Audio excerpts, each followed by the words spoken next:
Acompáñenos de lunes a viernes en Contrastando Ideas Noticias con el doctor Julio Jiménez, con una batería de especialistas en materia fiscal, política,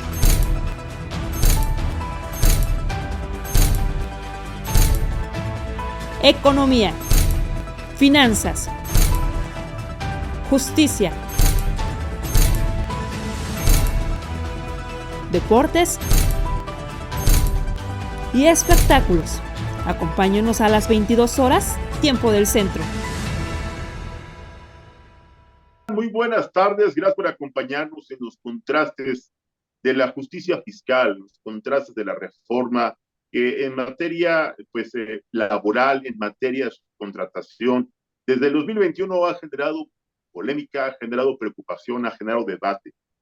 Ahora las recientes modificaciones en enero de 2023 con respecto a este REPSE, este registro patronal, precisamente para la subcontratación de servicios especializados, viene nuevamente a generar preocupación para los patrones, preocupación para aquellos que generan empleo en este país, para aquellos que invierten sus capitales, reactivan la economía, le brindan certeza laboral a los trabajadores. Hoy ya el SAT ha logrado que se impulse una modificación, una reforma para que se tipifique el delito de simulación laboral, con penalidades que irían de los 3 meses a los 9 años de prisión. Un tema preocupante. Platicaremos con 2 especialistas sobre este tema tan alarmante y preocupante a nivel laboral. Platicaremos con el doctor Rafael Arenas Hernández, especialista de la Asociación Mexicana de Contadores Públicos. Y también nos va a acompañar el maestro Narciso Vargas Saranueva, contador público certificado y maestro en Derecho Fiscal, ambos miembros de la Asociación Mexicana de Contadores Públicos. Es un placer recibirlos a estos 2 grandes especialistas. ¿Cómo está, doctor Rafael Arenas? Maestro Narciso, buenas tardes, gracias por acompañarnos. Doctor Julio, muy buenas tardes. Bueno, un placer estar aquí contigo y con el maestro Narciso tocando estos temas tan relevantes. Un gusto estar con ustedes. Gracias. Maestro Narciso, buenas tardes, ¿cómo le va? Buenas tardes, Julio, Rafael, con el gusto de saludarles siempre y bueno, acostumbrados ya nos tienes, Julio, a traer temas de importancia a nivel nacional y bueno, pues aunque pareciera que no ha hecho tanto ruido porque estamos preocupados entre la cuestión electoral, entre la cuestión de las declaraciones anuales y demás, hay que recordar que este nuevo acuerdo que se dio a conocer en febrero, empezando el año, pues tiene y va a tener sus consecuencias en el transcurso de lo que resta de la administración. Y bueno, ya platicaremos de él. Me da mucho gusto saludarlos y estar aquí con ustedes. Gracias, maestro Narciso. Bueno, pues iniciamos esta charla con la opinión del doctor Rafael Arenas Hernández. Doctor, desde tu perspectiva, ¿crees que esta modificación al REPSE o esta nueva disposición trae una nueva política de persecución, una nueva estrategia de acoso hacia el sector patronal, trae una nueva estrategia de fiscalización? ¿Qué va a pasar con los patrones que no cumplan con esta subcontratación especializada y con toda la lista de requisitos que impone la norma? Doctor Rafael Arenas. Claro que sí, doctor. Bueno, primero veamos que todo el aparato, todo el esquema que gira en torno a la subcontratación laboral, pues bueno, hay diferentes salidas, hay muchas aristas respecto al cumplimiento de este tema. Por un lado, los empresarios, las empresas tienen que cumplir con un esquema de subcontratación laboral, si es que lo quieren hacer, que migra a un concepto que se llama la prestación de servicios especializados u obras especializadas, en las cuales obviamente no puede contratar especialistas en el tema que él tiene. Es decir, si es una empresa especialista, no sé, en temas de limpieza, no puede subcontratar a nadie de una empresa que se dedique a la limpieza, precisamente porque en eso es especialista. Y dice que no forme parte del objeto social. Bueno, en la norma publicada en el Reforma Fiscal 2022, el 12 de noviembre del 2021, fue publicado, fue adicionado en el artículo 108 del Código Fiscal de la Federación, que también quiero comentarle al auditorio que, si bien es cierto que siempre tomamos en cuenta en una reforma fiscal aquellos esquemas de oye, nos van a aumentar el impuesto a los perros y gatos, ¿no? La gasolina, el impuesto a los dulces, a los refrescos, en fin, todo ese tema que es muy mediático. La realidad de los casos es que los dientes de la autoridad, en donde le están dotando de un poder muy fuerte para perseguir a los contribuyentes en general, se encuentra en Código Fiscal de la Federación. Y entonces el artículo 108 del Código, que es el que habla acerca del delito de defraudación fiscal, dice que,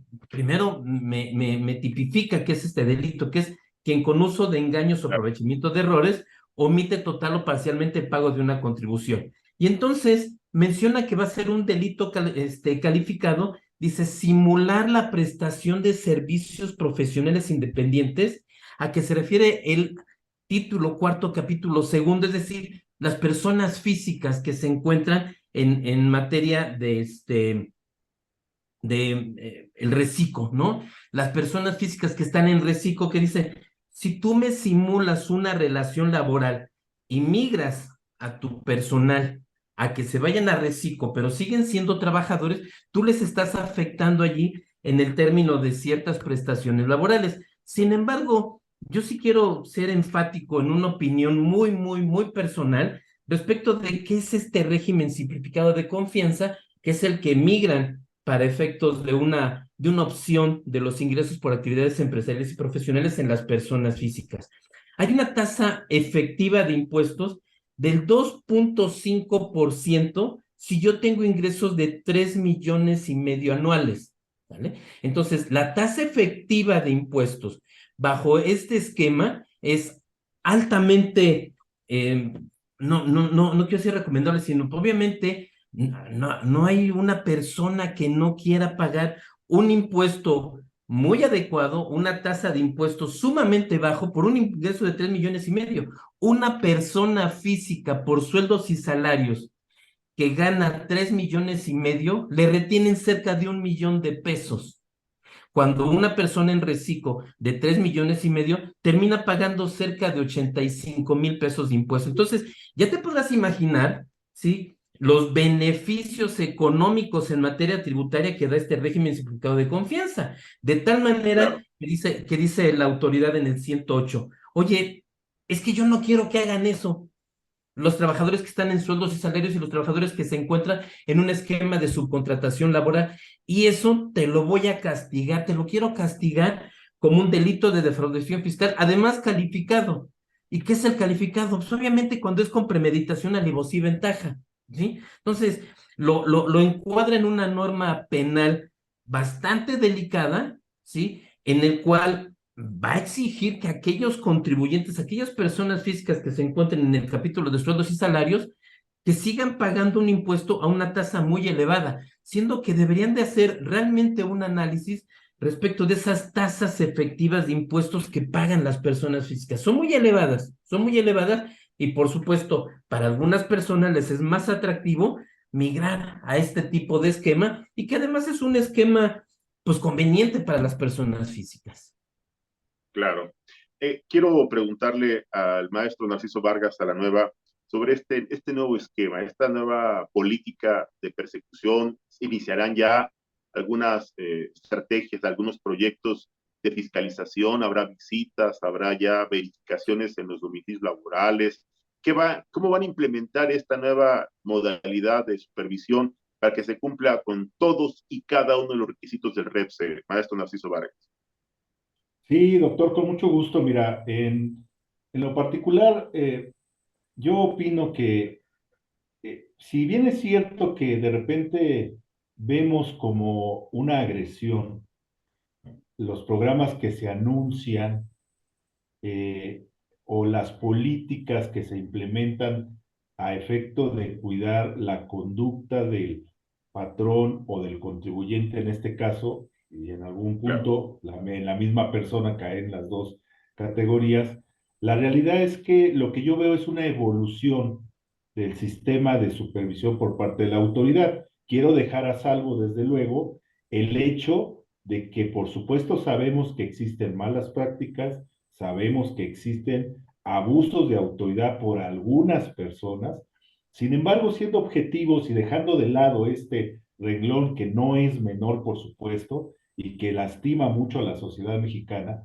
el enfoque visto de manera muy objetiva me parece que es una evolución del sistema de vigilancia que la autoridad tiene que hacer en uno de sus principales objetivos, doctor. Su naturaleza de órgano fiscalizador no lo sitúa en otra forma, no podríamos concebirlo de otra manera. Si es un órgano fiscalizador, pues una de sus tareas principales es gestionar, vigilar, supervisar el adecuado cumplimiento de la norma como esté establecida y con las reglas que esté marcada. Pudiéramos hablar aquí, desde luego, y nos llevaríamos mucho tiempo hablando de que si es legal, si es justo, si es adecuado, si es lo que necesitamos, etcétera. Pero esos son los objetivos y por lo tanto la conducta y lo que debemos de esperar de un órgano fiscalizador es eso, que vigile, que supervise.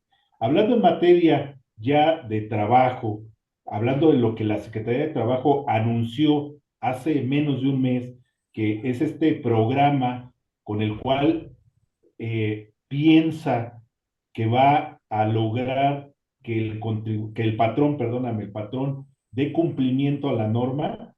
Si lo revisamos, que es un documento bastante ligero, creo que son 20 hojas, doctor, algo así, pero te encuentras información muy interesante, muy interesante. Para empezar, el marco en el que sitúa la justificación de cómo fue que elaboró el programa te da una idea de que no es algo improvisado, porque han estado trabajando en estadísticas, es decir, se dieron a la tarea, sí, de revisar en qué sectores y cuáles son las conductas que están siendo de mayor, ¿cómo se dice?, de mayor práctica, ¿sí? Y una de ellas, por ejemplo, es el reparto de utilidades. Otra de ellas tiene que ver con los salarios, es decir, cuánto estoy simulando que pago, porque esa es la idea, ¿no? Por eso el Claro. renglón es tan importante. Pero también por sectores, doctor. Entonces, este programa de vigilancia que anuncia la Secretaría, pues es para decirnos, oigan, soy un órgano que supervisa y que fiscaliza y llevo, hay que decirlo, décadas que no estoy actuando con esa fuerza que debo de tener. ¿Y qué sector es el que se supone que protejo? El obrero. Es un área sensible de nuestra sociedad. Entonces hoy llega, nos pone un plan enfrente, nos justifica por qué lo va a hacer, nos dice cómo lo va a hacer, que eso también es muy interesante. Es más, ahí está una guía, yo diría, si lo sabemos leer, una guía de quiénes debemos de estar preparados y con qué debemos de estar preparados. Y repito, viene, nos anuncia y entonces de repente pareciera que nos causa cierto escozor cuando es algo que deberíamos de exigir. Oye, haz tu chamba, trabaja, vigila, organiza, porque yo, patrón, que estoy haciendo las cosas de manera correcta, que pago seguridad social, que cumplo con todas las normas de higiene, de cuidado psicológico, salud para trabajadores, me pone en desventaja competitiva con la gente que enfrente no lo hace. Entonces, solo creo que hay que ser un poco congruentes y desde luego, con sus debidas medidas, vigilar también y decir, oye, autoridad, tienes que hacer las cosas acorde a lo que la ley te faculta nada más. Se tienen que vigilar los procedimientos, por supuesto. Tenemos que hacer uso de nuestros derechos como patrones o contribuyentes, pero me parece que el plan, en lo personal, viene bien estructurado, viene señalado en qué punto nos van a revisar. Y yo lo que creo es que, pues la autoridad, por la razón que querramos, pero ya nos dijo en dónde y cómo. Entonces, bendito momento para regularizar, doctor, que ese es uno de las principales herramientas que cualquier autoridad fiscalizadora debe, perdóname, de utilizar, que es hacer presión para que de manera natural esa presión provoque que la conducta se alinee de acuerdo a lo que la norma marca. Y eso no es exclusivo en México. En todos lados donde hay una administración fiscalizadora se ocupa. Entonces, me parece que estamos en presencia de eso. Es decir, solo te anuncio que lo que ya voy a revisar y qué es lo que voy a revisar para que antes de que lo haga inclusive, tú ya te alinees, doctor. Entonces, amén, repito, de dejar a salvo el tema de posibles abusos, de cosas que estén fuera de la ley. Si lo vemos de manera objetiva, me parece que estamos ante un área de oportunidad para los patrones, pero también para los que nos dedicamos a asesorar a los patrones. Pues aquí está la opinión de dos expertos, está el comentario de dos voces autorizadas, está la opinión objetiva, imparcial, profesional, reitero, de dos profesionales del mundo precisamente del ámbito fiscal, tributario y bueno, en este caso que nos ocupa del tema laboral.